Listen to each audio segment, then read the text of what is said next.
Allah also says in Surah Nahl, chapter number 16, verse 43, and Surah Anbiya, chapter number 21, verse number 7, Fas'alu ahli zikri in kuntum la ta'lamun. If you don't know, ask the person who's knowledgeable. Ask the one who possesses the message. So for success, first is belief in Allah.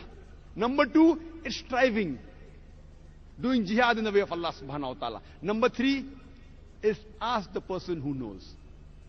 Even planning is important. Even goal setting is important. And we find when we read the books of management gurus, there are various goal settings that have been given by them. But for me, the best planning, the best goal setting is Islamic. I-S-L-A-M-I-C.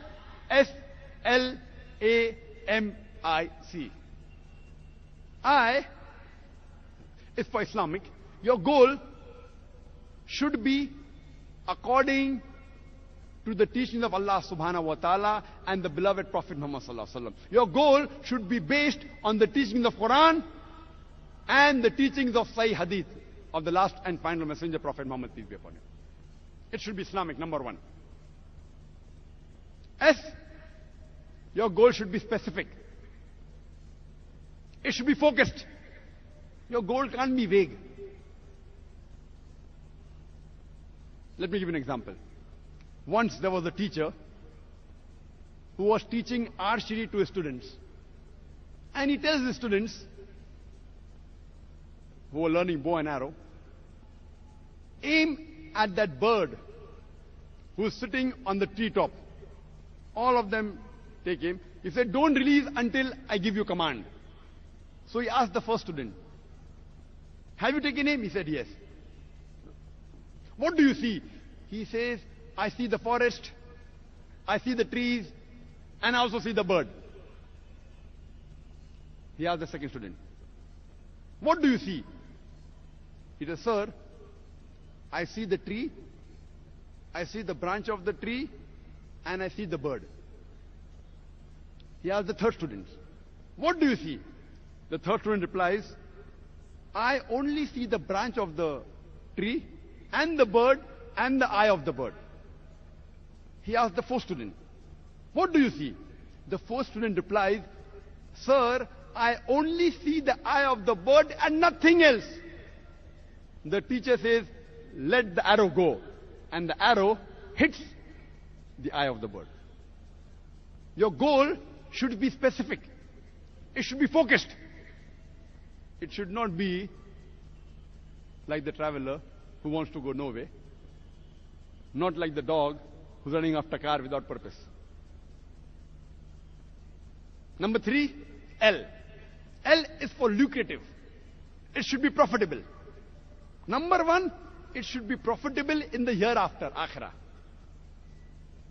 And if possible, simultaneously, it can even be profitable in this world. But more important is the akhirah.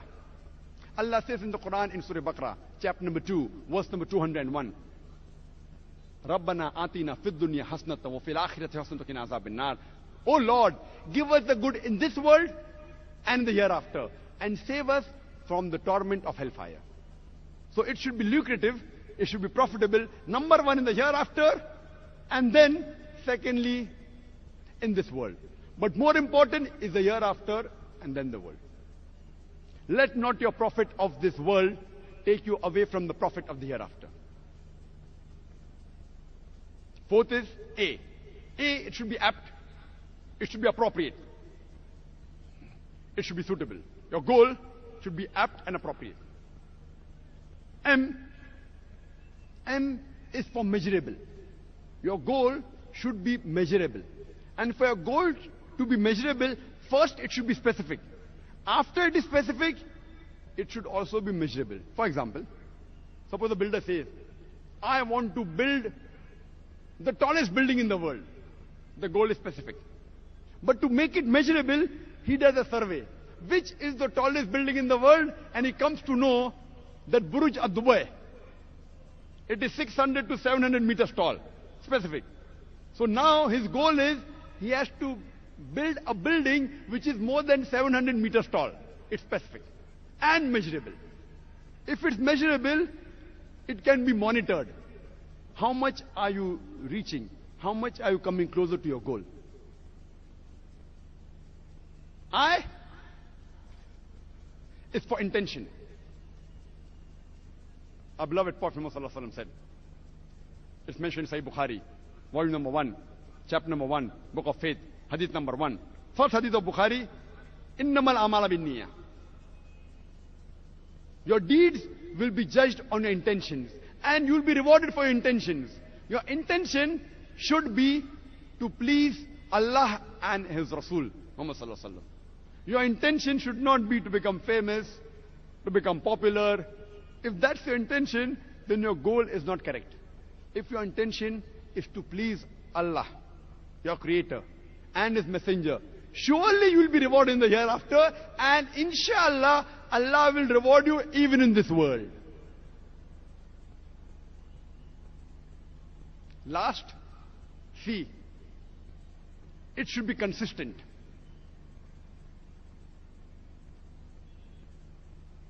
It should be consistent till the time you achieve the goal, if the goal is time bound. If it's not time bound, it should be consistent forever. For example, if your goal is, I want to read Quran at least once in the month of Ramadan. So then you have a target. I will read 1 juz every day. Then you are consistent. Every day in the month of Ramadan, you read 1 juz of the Quran. At the end of Ramadan, you will finish the Quran at least once. If your goal is not time bound, maybe you want to say, I want to read the Quran daily. Then you set up a target. I will read Quran every day, half juz or maybe 1 juz. And then you start, the moment you achieve reading half juz or 1 juz a day, keep on being consistent till the end of your life. And our beloved Prophet Muhammad sallallahu alaihi wasallam said, it's mentioned in Sahih Muslim, volume number 1, book of Salah, chapter number 272, hadith number 1711. He said that once a person asked the Prophet, which is the best of deeds which is loved by Allah? So the Prophet said, Allah loves those deeds which are done consistently, even if they are small. It is far better than bigger deeds which are done only once. So deeds which are done consistently are far superior than deeds which are done once in a while, even if they are greater. So the goal is Islamic. I for Islamic, S for specific focused, L for lucrative profitable, A for apt appropriate, M for measurable, which can be monitored, I for intention, should be to please Allah and His Rasul, and C, it should be consistent. Let me give you an example. Some of us may be aware of the history of Wilma Rudolph. Wilma Rudolph was a girl who was born and she had polio since childhood. And the doctors, they put braces on her legs. And they said, this girl will never set foot on the earth. Her mother, she encouraged the child. And she told Wilma, what you want to do, you will be able to do.